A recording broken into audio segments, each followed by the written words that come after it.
the more important the office becomes. But Democrats are now thinking that they can use the Roy Moore playbook against Donald Trump. So Tom Perez over at the DNC, he says that Trump isn't just a bad president, he's the worst president in American history. What do you say to progressives? You want to have a message that's not just anti-Trump, which I'm guessing also means it's not just about impeachment. What do you tell those in the Democratic base that say, no, Mr. Chairman, they do want to talk impeachment? What do you say to them? Well, I say to them, here's where we agree. This is the worst president, perhaps, in American history. This tax way to wealthy people and very large corporations that don't need it is an abomination. The worst president in American history? The worst president? We've had presidents like James Buchanan. We can stop him here. He's an idiot. We've had presidents like James Buchanan. We've had presidents like Andrew Johnson, who was impeached. We've had presidents like LBJ, who's a disastrous president. We've had presidents like Woodrow Wilson, another disastrous president. We've had Jimmy Carter be our president. Like there are a lot of really bad presidents. President Obama's on that list. By the way, I don't think Obama's the worst president in American history. I think Obama's top 5 bad, but I don't think he's the worst president in American history. There are a lot of presidents who have been more damaging than President Obama. But the idea that Donald Trump is the worst president after a year, what's he done that makes him the worst president in American history? I don't think he's been a great president by any stretch of the imagination. If I had to grade him now, I'd give him about a C-. I like some of the things that he's done. I think he's undercut that with a lot of his rhetoric. I think if he would stop tweeting and stop talking, he'd be a B- president. But the idea that he's the worst president in American history, this is Democrats getting ahead of themselves. And if they think that they're going to be able to defeat Trump just by shouting at him, they tried that in the last election cycle, and it did not work. You see, Bernie Sanders is doing this too. He's now accusing Trump of having severe emotional problems. Like, why exactly a kook old socialist, a nutcase who honeymooned in the USSR and goes around talking about how we need to pay for everyone's college, make college free, without any plan to pay for it, how he's talking about the serious emotional problems of Donald Trump is beyond me. You got a president who has been accused by many, many women of harassment, to say the least. This is a guy who was on a tape seen by everybody in America, essentially bragging about his sexual assault of women. Do I think under those considerations of Al Franken resign, do I think the president should resign? I do. Do I think he will? I don't. But yes, I do think he should resign. He should resign because he has severe emotional... The Democrats who are pushing this hard, that Trump should resign, that he has to go, there could be a backlash here to the overreach. There really could. And when I say backlash to the overreach, I'm talking also about the media overreach here, because the media overreach here is pretty astonishing. I mean, the level of media overreach is pretty insane. So I want to show you some of the things the media have been saying about this Alabama race, because they're truly quite nuts. So first of all, I'll start with this tweet that just came out. This is about Trump, not the Alabama race. David Leonhardt, who is a pretty good reporter over at the New York Times, or can be from time to time, he says that after we published a list of Trump lies this summer, some of his supporters asked us to compare Trump to other presidents. We've done so and just published the results. And there's a chart. It shows Trump has lied 103 times in his first year. It says in his first 10 months, Trump told nearly 6 times as many falsehoods as Obama did during his entire presidency. It says Obama only told 18 lies his entire presidency. And then you wonder why people don't trust the media? You wonder why when the media go berserk, the media don't pay any attention to it? It's because of stupidities like this. You wonder why Trump says fake news and everybody sort of nods along? It's because that's fake news. If you think President Obama only told 18 lies his entire presidency, that's insipid. It's absurd. If you want to say he's a bigger liar than Obama, you can probably make a statistical case for it. But to say that in 8 years, Obama told 18 lies, that he only told a lie like twice a year, you have got to be kidding me. You have got to be kidding me that Trump has told 103?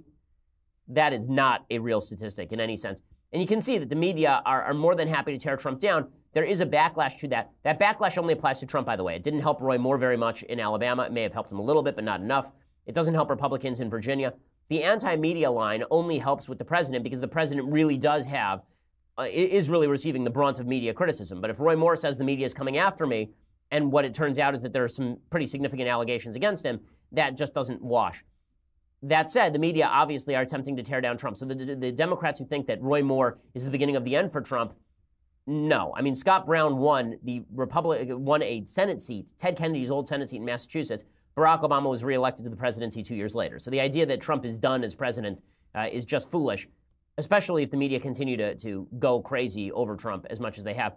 So, for example, last night, we found out that Omarosa, who was a contestant on The Apprentice and then was in the White House for nearly a year, she had left the White House. There was a story by April Ryan, who really hates Omarosa, suggesting that Omarosa had been forcibly ejected by Secret Service from the White House. Secret Service denied this, but you can see the chortling on CNN over what appears to have been fake news. We're all going to have this conversation about the black female vote in Alabama, but Angela Rye and Simone Sanders, come on in. We're talking obviously about Omarosa and I mean, listening to April's story and how she was trying to get into the residence, and we all know that's a no-no. Simone, did you ever have any issues or conversations with Omarosa? Any stories to tell? Look, much like everyone on this panel, we all know Omarosa, and yes, I've had a run-in with her at the National Association of Black Journalists Convention this summer. And I think what's important to note here is that Omarosa has had a particular brand and style of the way she has operated within the White House, and she likes controversy and high drama. This White House likes controversy and high drama. And so it was only up until recently, apparently, that the White House decided that this has gone too far where Omarosa is concerned, and she had to be removed. But absolutely, she accosted me in the corner at a National Association of Black Journalists Convention in full display in the lobby of a hotel where everyone could see with the former president. In the restaurant. And so I'm not shocked that this happened. And that same weekend, she came and saddled up next to me trying to do something, again, with the president, the former president of the NABJ, who she's friends with, to stir up some controversy. And we also know, we remember that famous tape with Ed Gordon, where I guess it was Friday, where she was battling it out on the stage. It was very unladylike. It was very, it was ugly. But the White House also, and absolutely, but the White House condoned this. And so, while again, I'm no fan of Omarosa, I will say that I find it interesting that the high drama high profile African American individual in the White House is no longer to be tolerated. But there are lots of other problematic high drama individuals that still have jobs. Brooke, go ahead, Angela. I want to hear you, and then I do want to talk about the black vote in Alabama. I want to talk about the black vote too, but Brooke, I'm going to do what you can't do, and what April and Simone are too good of people to do, and that's just going to be petty for a minute.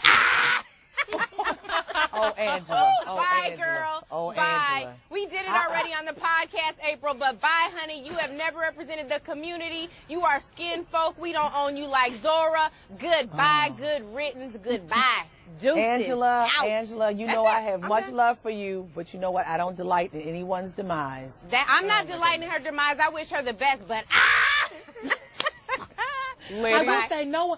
Again, I don't think. I can just speak for myself and maybe some other folks weren't necessarily sad to see Omarosa go today. No, again. Okay, you can see all of the anchors chortling and laughing. Oh, look, somebody got fired. Black woman got fired from the Trump administration, and she deserves to go. They're not the only ones. Robin Roberts this morning on Good Morning America, she actually said bye, Felicia, about Omarosa. She goes, bye, Felicia, right before she goes to break.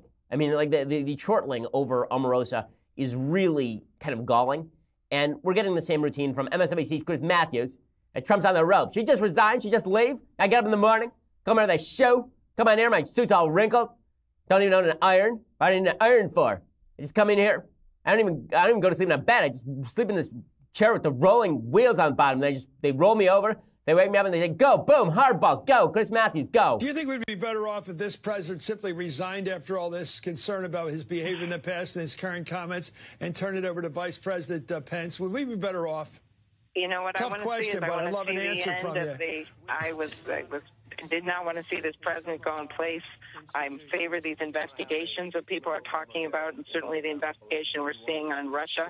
And that's the only way we're going to be able to see a change, is if the facts come out and there is, in fact, a reason through Congress for some kind of proceeding.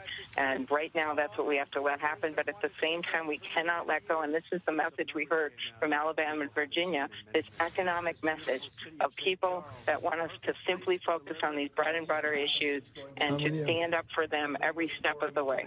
Okay, so this idea that he's going to resign and that we're 1 second away from resignation, it's one of the reasons why the Democrats have placed so much heavy burden on the Russia investigation. They think that they're 5 seconds away from impeaching Trump. Bret Stephens has an interesting column over at the New York Times. Stephens, of course, is maybe the last remaining quote-unquote never Trumper. So one of the distinctions that people have been making, one of the labels people have been using wrongly, in the same way that neoconservative came to mean anyone who's for the Iraq War, even though neoconservative originally meant a bunch of people who were Marxists who became conservative when they were disillusioned by leftism.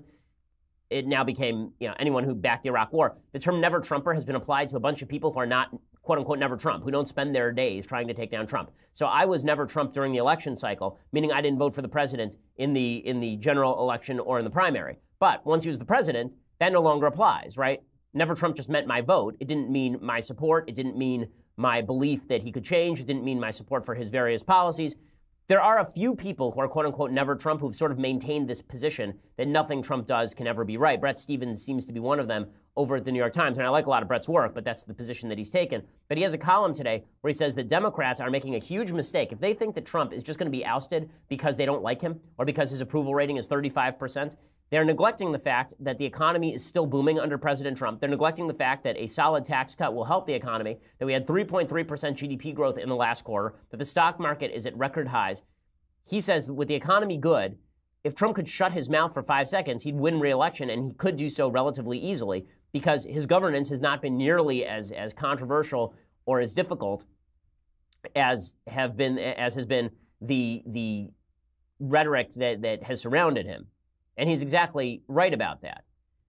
So the only person who can really get Trump in trouble and continue to get Trump in trouble is Trump. One of the ways he could do that is theoretically by firing Robert Mueller. Now, as I mentioned yesterday, there is this text message that was sent from a member of the Mueller team to his mistress. He was married to his mistress, in which he talked about having an insurance policy against Trump winning in August of 2016. It's not clear what that meant, but it's pretty clear that the Mueller investigation is compromised to a significant degree. That doesn't mean that Trump has the political wherewithal to actually fire Robert Mueller. And he's going to have a tough time doing it, considering that his Justice Department doesn't want him to do it. Rod Rosenstein, the Deputy Attorney General, he came out yesterday in testimony and said that he had not seen good cause for Trump to fire Mueller at this point. In testimony before the Senate Judiciary Committee, you said that you would only fire Special Counsel Mueller for good cause, and that you had not seen any yet. Several months have passed since then. Have you seen good cause to fire Special Counsel Mueller? No. Thank you. If you were ordered today to fire Mr. Mueller, what would you do? As I've explained previously, I would follow the regulation. If there were good cause, I would act. If there were no good cause, I would not. And you've seen no good cause so far? Correct. Thank you. Okay, so he's basically saying that if Trump wants to fire Mueller, he's going to have to do it himself. Now, as I'll explain later, Trump does have the power to fire Mueller. He has an enormous amount of discretion. In fact, he could actually call up Mueller right now, not just fire Mueller. He could call up Mueller now and say, I want you to drop this investigation. This investigation is over.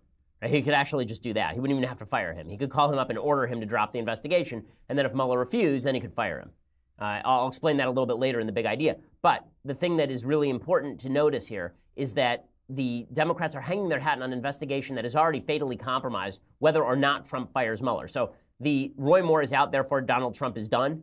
That line is not going to wash. It's not going to play. That's not how this stuff works, right? Republicans thought that after Ken Starr, Clinton was done, he left office with a 66% approval rating. He picked up seats in 1998 elections. And Al Gore should have won the 2000 election if he hadn't been one of the worst candidates ever, if he hadn't actually been a walking block of wood.